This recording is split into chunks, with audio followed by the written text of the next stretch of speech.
welcome, Nikhil. Thanks for joining us today. For the benefit of our viewers, maybe you could quickly introduce yourself. First of all, thank you, Anand, for giving me this opportunity. Hi guys, myself Nikhil Sharma. I had done my civil engineering back in India in 2011. And since then, I have been working in construction industry. For the past 4 years, I have been working as a project manager with a general contractor back in India.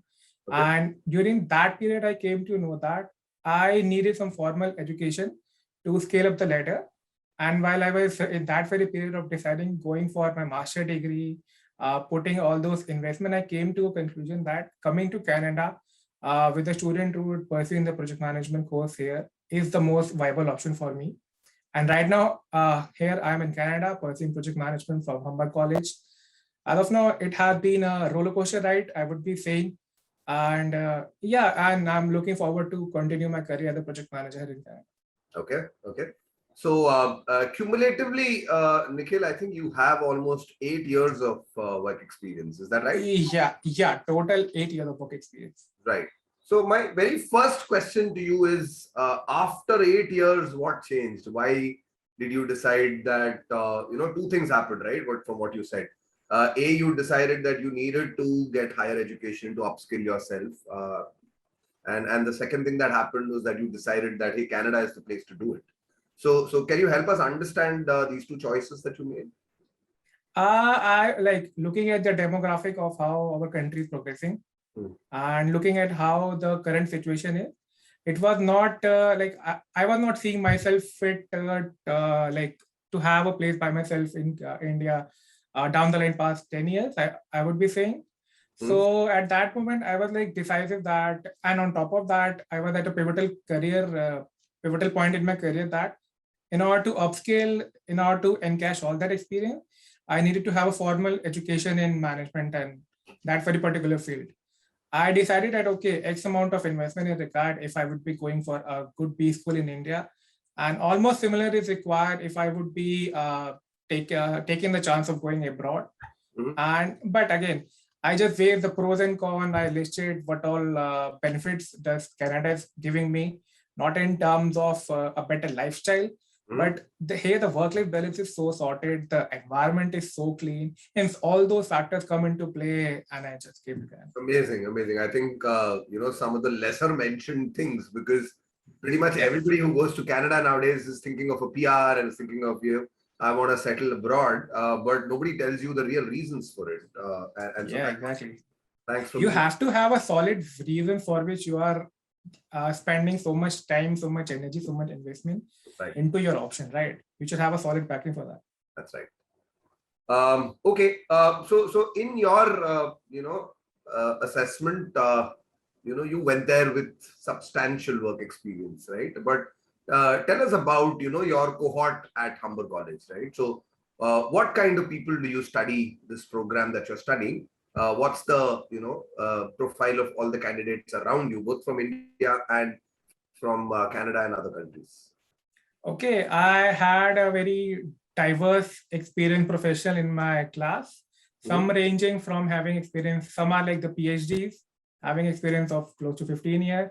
Wow. Some are in IT domain, some are in testing, some are in full stack developer, software testing. Some are having a background of mechanical engineering. Some are doing like back in their home country. I have a couple of friends who are from Singapore. They were doing the language translator role. Okay. So I had a very diverse class batch with me right now. Right. Very, very eclectic sort of bunch of profiles around you. Yeah, exactly. But my question was also as much about the kind of work experience that you need. Because we look at your profile and obviously project management was probably an obvious choice for you. But is work experience so important to get into a diploma program in Canada? No, I don't think so. It depends. If you have zero experience, then also you can come here. But again, in order to encash that more than required 3 years of work experience in order to convert into a PR, correct, I would be saying that all those factors come into play while making a choice for which course you are going and how much should the length of each course should be, right? Whereas in my course, I had made a conscious effort that I should be sticking to a 1-year course so that I could actually encash all that experience back in India. Makes a lot of sense. All right. Okay, it's an interesting program that you're studying. In fact, your entire field, including work experience, has been in project management. So maybe you could tell us, how maybe you can help our viewers understand what project management is all about. Coming from your civil background, what does it entail? Okay, I would not be like going into the nitty-gritties. Construction project is at a very different level. Just pick a very small project, say for even you are organizing an event, right? That in that very organizing an event, you could actually enforce all the learnings, all the things that you have been taught, in the first semester. Say for example, the initial stages, the kickoff meeting, then the planning, then the execution, then the monitoring and the closing. All those things could be implemented in a very small project, say for example organizing an event. So that has been great. Like if I would be coming to construction, right from developing the project charter, doing the estimation, doing the work breakdown structure, doing the scheduling and costing, all those things, doing the procurement, then monitoring and controlling. There are a whole lot of things which all the users would not be interested in as of now. Sounds more like stuff that an engineer would regularly do. I'm guessing that's why you got into project management in the first place, right? Yeah, I mean, I love that aspect, that all those things. I like a very structured way at my workplace. Hence, back in India, I would be telling that there were not too many opportunities in the project management domain. There was no structured way of doing all the things. And having a formal education in this very field gave me an opportunity to develop all those various stages which we were doing hindsightedly, like from the experience of mine, like, okay, I'm required to do this, but there was no proper structure of doing all the things. Hence, also I took the project management course, and after the completion of first semester, I came to a realization that, okay, man, I was doing all those things unknowingly. So, and it gives me a feeling, okay, I had chosen the right kind of education for me. Wonderful, wonderful. Kind of validation that most students will need. Yeah. All right. So let's turn the clock back and go back to a year back when you must have considered applying to Canada, and all of these thoughts were running in your head. So describe to us how you shortlisted colleges, because I mean clearly you were decided that, hey, Canada is the place to go, and project management is the program I want to study. How did you go about picking colleges, and which are the ones that you applied to? Okay, for that, I had a couple of friends who were living in Canada. Right. I had a word with them. They told me, in order to come to Canada, and if you're coming on a student route, you should keep, while selecting the course and while selecting the college, you should keep one single aspect in mind, that the college should have a great network, right? The alumni, it should have a reach within the entire Canada. And I just searched, Humber was at the top of that very list. And I checked its project management alumni, what all achievement they had did, in which all industries they are right now placed. Right. And after doing my particular research in a focused way, I came to a conclusion that Humber would be the college that I would be going for. So you only applied to one college, namely Humber. That's it. Yeah. My God. Okay. And when was it that you applied? You must have applied in the September intake, was it? No, mine was a May intake. Around like January time probably. Okay. So why why this choice of intake? Was it purely timing that by the time you were applying, the September intake was done and you had only the May intake to consider, or was there some more thought that went into it? A couple of more factors were taken into consideration. I mean, once I have decided to come to Canada, why to even push by even one semester, right? When you have an opportunity come to Canada at the earliest, if I was having an opportunity in May intake, why to even push to September intake? That's right. That's right. Okay. Most people tell me, especially when they go to Canada, or at least when they're deciding to go to Canada, their choice of destination is, besides the merits of the college, there's also the fact that they would like to study and find employment within Toronto, right? And that seems to be one of the major hubs, big cities in Toronto, in Canada. So was that was that your thinking as well? And in more importantly, now that you've been there for the better part of a few months now, is this a wise approach to take? Selecting a college in terms of the province and the part-time opportunity for students is a very wise decision one should make while narrowing their choices of selecting a college. Again, while selecting the Humber College, my first intention was that I want a college in Toronto, right? And my campus is in right now downtown Toronto. So hence that factor also added in coming to a decision of going to Humber. Okay. What's the duration of your course? It's only 8 months. It's an 8-month course. Does it also have a co-op option? No, it does not. No. And is it going to be 8 months? That sort back of back to back, or do you have any breaks for internships and what? There is no break for the internship. It's just that we have a 2 weeks break in between the semesters. That's it. No Capstone Project, no internships. How do you? We have a Capstone Project in my second semester. Right. Right now right now my sponsor is a director level personnel in an IT firm right now. Wow. So you raised a very good point. Capstone Project is basically gives you an opportunity wherein you whatever learning that you had learned in your first semester, you actually applies in doing the audit of a project by selecting a project sponsor and having a conversation in the domain of project management, and while keeping a check of all the knowledge areas and all the processes which are listed in our gold standard book, the PMBOK 6th edition. Right. So essentially it allows you to apply theory in practice. But does it do more than that? Does it also help you network with the sponsor company of yours? Does it also? It does. I mean, it does. Again, it depends how well you communicate with your sponsor, how professional are you, how articulate are you in all your meeting and the minute notes and all your documentation things. It actually gives an impression of how professional you are to the project sponsor.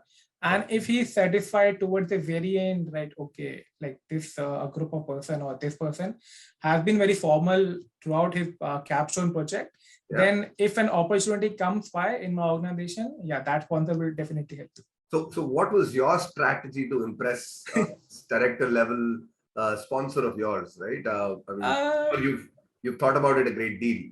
So on a lighter note, what's your approach? No magic wand was there. First of all, let me tell you this thing. I networked, like I message constantly him, like I follow up regularly, week after week, days after days.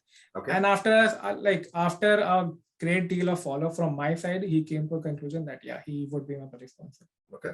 You just have to be persistent in your research, in your follow-up, in your network. Got it. And professional in your dealings with it. Yeah.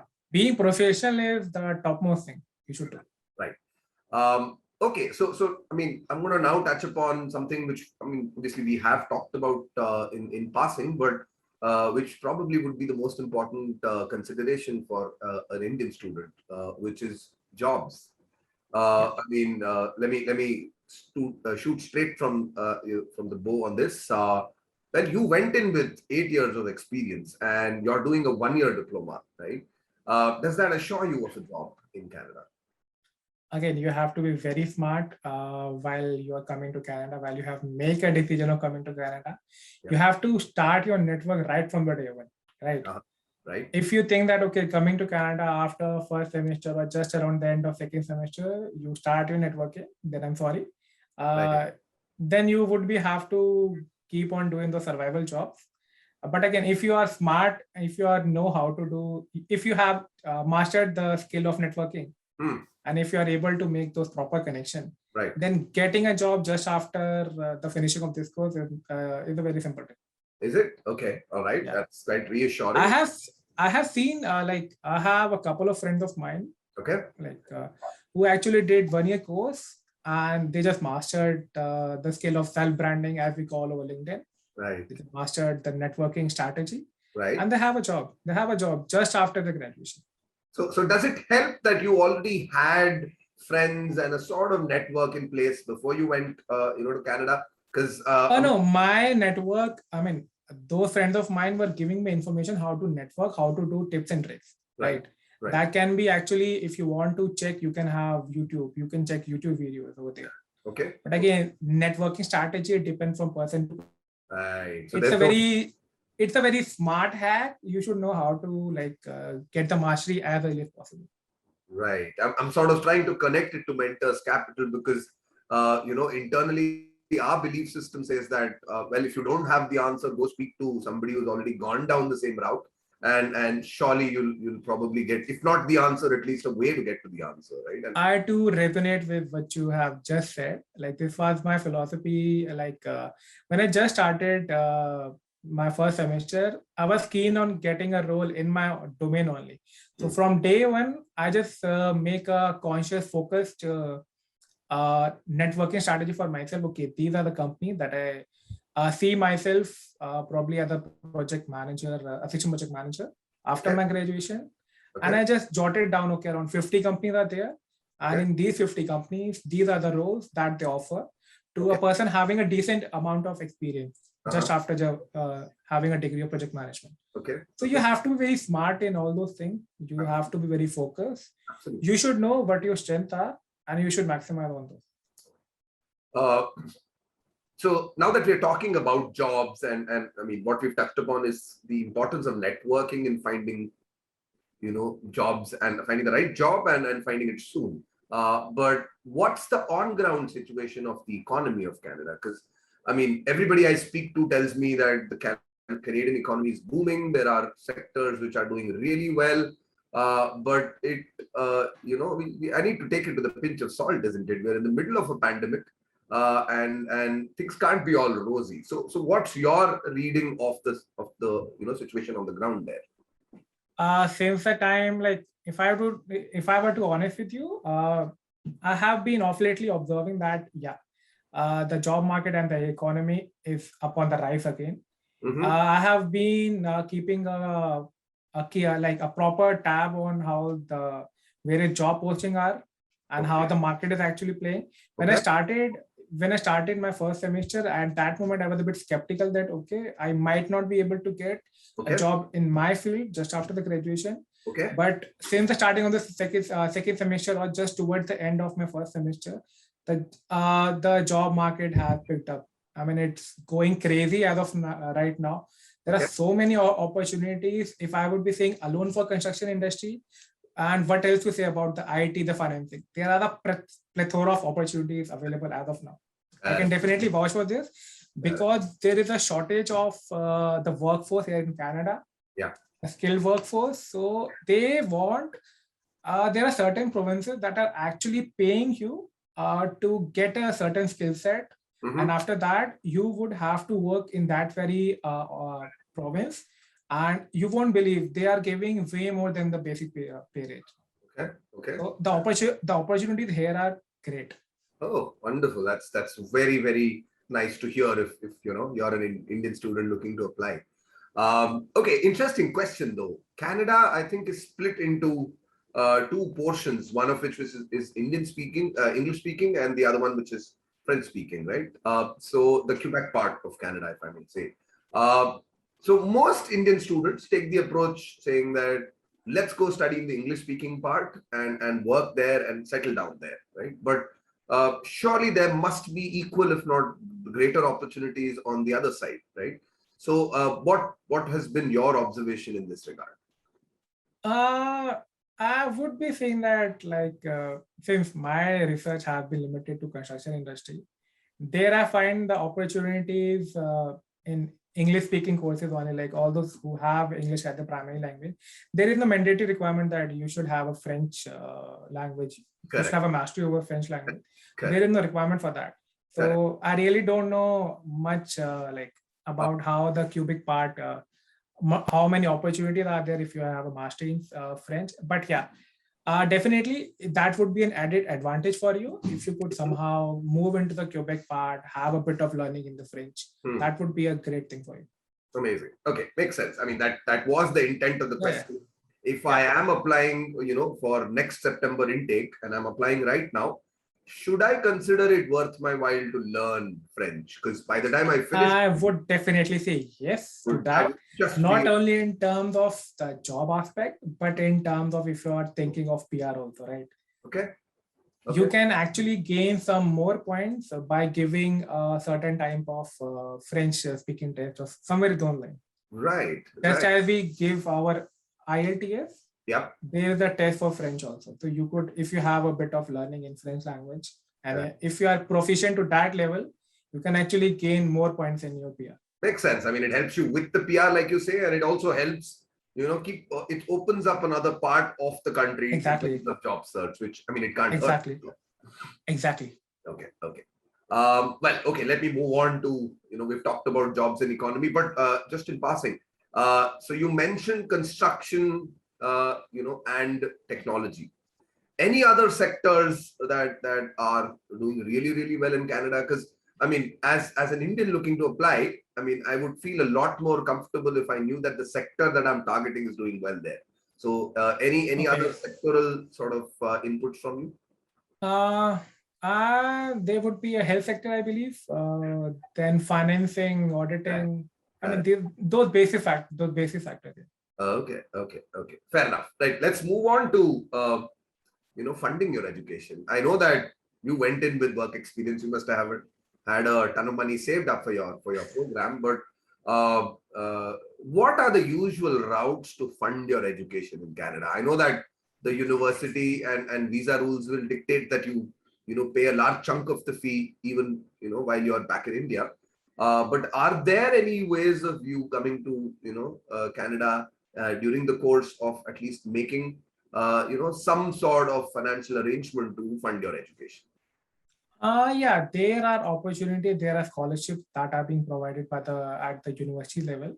Okay. I'm not well versed with what kind of scholarship they provide. For that, but each university has a different set of scholarship for their international students, and it decided on the merit, like what kind of a profile do you have, what kind of a GMAT or a GRE score that you have, and all those things come into play. And as far as the colleges are concerned, while applying, I'm not sure that there are any scholarship, but yes, when you are in college, when you are a full-time student, and if you are able to get a certain amount of grade, and if you are able to maintain that very GPA throughout your education, and it depends on your course also. There are opportunity for scholarships also. Okay. And besides scholarship, what about earning by way of freelance projects or even part-time roles or internships? Are there, I know that you've talked about the market being very, very welcoming, but is it easy to find internships when you're an international student? Yeah, again, internships or jobs is a part of how you network, right? There are some colleges, I would be saying in my colleges also, there are certain courses which offer co-op. And in those courses, the college plays a pivotal role. They actually email the particular organization, okay, these are the list of our students who would be going for internship with your organization. So college also helps a lot in getting the internship or the co-op. Okay. And apart from this, there are opportunities for doing the volunteership, for doing the freelancing projects and all those things. Again, you have to be smart in which domain you want to go, in which sector you want to see yourself in Canada. For that, you have to pick and choose actually those projects for yourself. Correct. I mean, since we're talking about cost, one question that comes up is, you had 8 years of experience, you were looking to upskill yourself and, gain an edge in the job market. Why did you choose a postgraduate diploma instead of a master's degree? Because was it on considerations of the costs associated, or was there other, were there any other factors at play on that? Okay, that's a very good question to ask. Okay, I listed, if I would be going, for example, MBA for Ted Rogers or Schulich, and if I'm doing a postgraduate certificate from Humber. Correct. At the initial level, the difference in the fees and the finances is probably I would be paying 4 times the amount as of paying right now during my education. So per year, the cost is going to double in a master's. More than double. I would be saying around close to 3 or more than that. Okay. And our ultimate goal is to get a PR, right? Correct.